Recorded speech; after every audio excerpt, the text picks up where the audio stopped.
জলটা কমে আসছে। এইভাবে এবার জলটা একটু কমিয়ে নেব।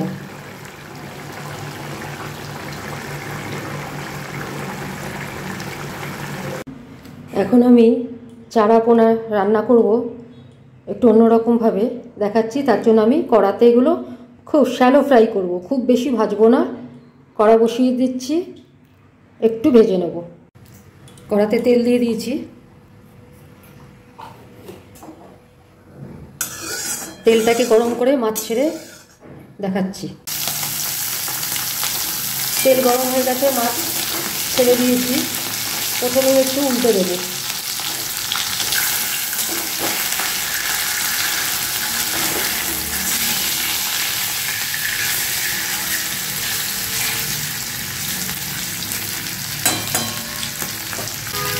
একটু ঢাকা দিয়ে দিচ্ছি।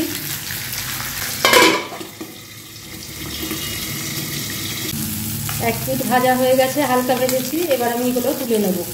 ভেঙে যাতে না যায় সেভাবে দেখবেন, দেখে তুলে নেবেন। এবার তুলে নেব ওগুলোকে। এবার বাকি মাছগুলো ভেজে নেব।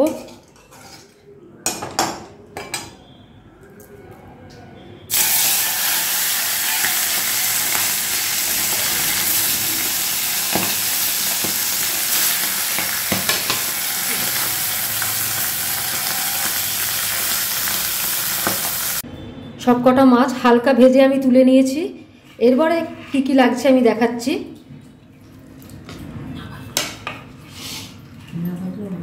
এখানে আমি নিয়েছি 2টো মাঝারি সাইজের পেঁয়াজ কুচিয়ে নিয়েছি, 2টো মাঝারি সাইজের টমেটো নিয়েছি, আর 2টো কাঁচা লঙ্কা চিড়ে নিয়েছি। এটা যে যেরকম খাবেন টেস্ট অনুযায়ী, আপনারা ঝাল যে যেরকম খাবেন সেরকম করবেন। আমার তো ইচ্ছা হয় একটু কাঁচা লঙ্কাটা একদম কুচিয়ে নেওয়া, এটাতে ঝাল বেশি বেরোয় না। আমার ঝালটা ভীষণ ভালো লাগে আর কি। এছাড়া নুন হলুদ লাগবে, আর কি কি লাগবে আমি দেখাচ্ছি। কেউ ইচ্ছা করলে কিন্তু মাছটা কাঁচাও রাখতে পারেন। আমি কাঁচাটা ঠিক রাখতে চাই না, সেই জন্য চারা পোনা মাছে একটু আমি ভেজে নিয়েছি যাতে কাঁচা গন্ধটা চলে যায়। কেউ ইচ্ছা করলে কিন্তু কাঁচা রাখতে পারেন। আমি প্রসেসটা দেখাচ্ছি, পদ্ধতিটা, তাতে দেখবেন যে কাঁচা মাছটা তাতে দিলে ভালোই হবে, খারাপ কিছু হবে না। এবার গ্যাস আমার বন্ধ।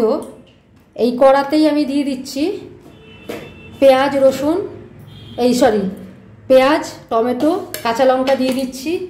এর সাথে দিয়ে দিচ্ছি আন্দাজ মতো নুন,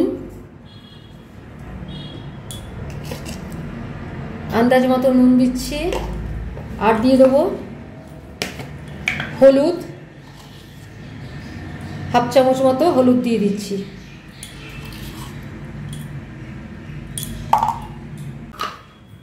এবার এতে দেব সর্ষে বাটা।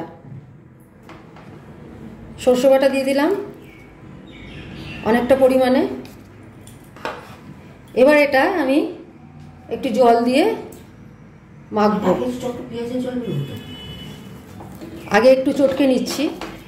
আগে একটু চটকে নিতে হবে, চটকে নিলে কিন্তু এই নুন আছে পেঁয়াজ রয়েছে এদের থেকে একটু জল বেরোবে, চটকে না মাখলে হবে না।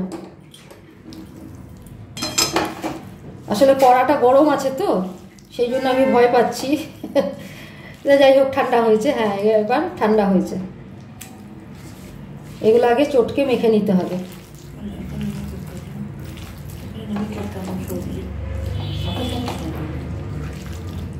হ্যাঁ, এইভাবে কিন্তু কাঁচা অবস্থাতে আগে চটকে নিতে হবে, তাহলে এটা মশলাটা রসটা সব ঠিকঠাক মতো হবে। পেঁয়াজগুলো একদম ভেঙে নেবেন। সব হয়ে গেছে। এইবারে আমি এতে জল দেব।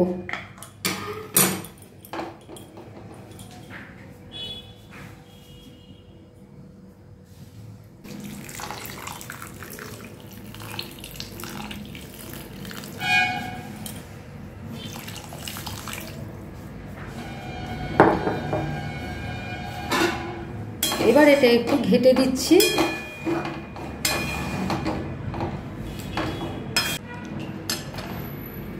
এখন সামান্য পরিমাণেই কাঁচা তেল দিই, পরে নামানোর সময় বেশি করে দেব।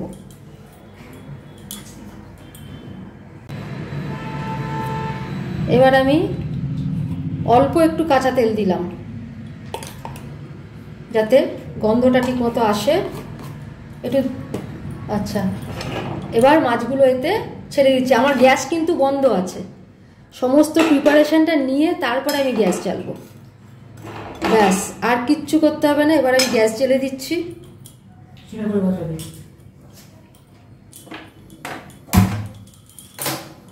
গ্যাস জ্বেলে দিয়ে এটা আমি ঢেকে দেবো। নিজে থেকে হবে, সিম আছে, একদম লো ফ্লেম ঢেকে দিচ্ছি। ব্যাস, তারপরে আমি দেখাচ্ছি কিভাবে কি করব।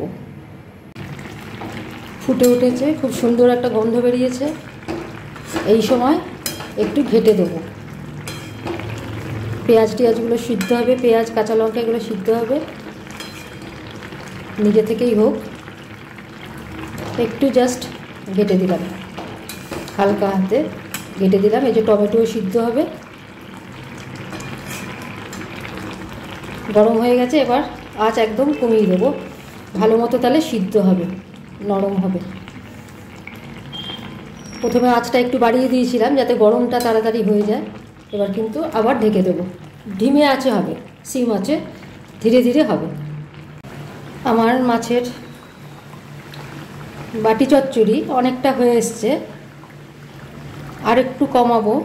এই সময় একটু কিছু কিছু মাছ উল্টে দিয়েছি, আবার উল্টে দেব। এইগুলো এইভাবে উল্টে দেব।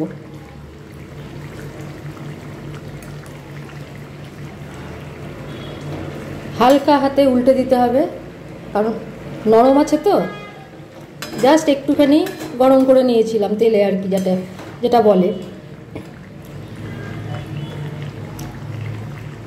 এগুলো সবই মোটামুটি উল্টানো হয়ে গেছে। একটু গ্রেভিটা আর একটু কমিয়ে নেব।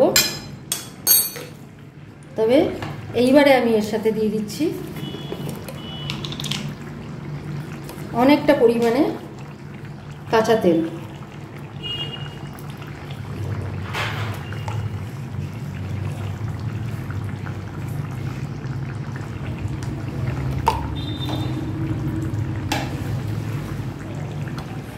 প্রায় 2-3 পলা মতো কাঁচা তেল দিয়ে দিচ্ছি। দিয়ে কিন্তু একটু আবার ঢাকা দিয়ে দিচ্ছি।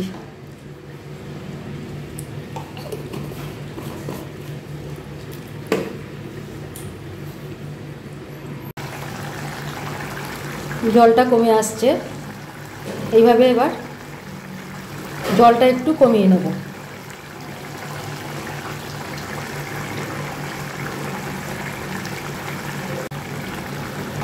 সিদ্ধ হয়ে গেছে, কিন্তু যেহেতু বাটি চচ্চড়ি, এটা তো একদমই গ্রেভি থাকবে না, সেরকম সামান্য গা মাখা মাখা হবে।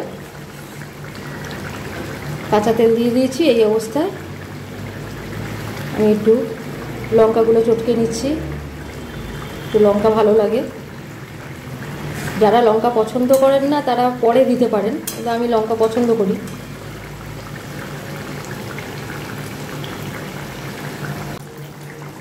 চারাপোনার বাটি চচ্চড়ি আমার রেডি। এবার আমি গ্যাস বন্ধ করে দিচ্ছি। লাইক, শেয়ার, সাবস্ক্রাইব করতে ভুলবেন না। আজকের মতো রান্না এখানেই শেষ। পরের দিন আবার অন্য কোনো রান্না নিয়ে ফিরে আসব। এবার এটা আমার রেডি টু সার্ভ। মাছের বাটি চচ্চড়ি ready to serve. Like, share, subscribe করতে ভুলবেন না। আজকের মতো এখানেই রাখছি। ধন্যবাদ। পরের দিন নতুন কোনো রেসিপি নিয়ে ফিরে আসবো।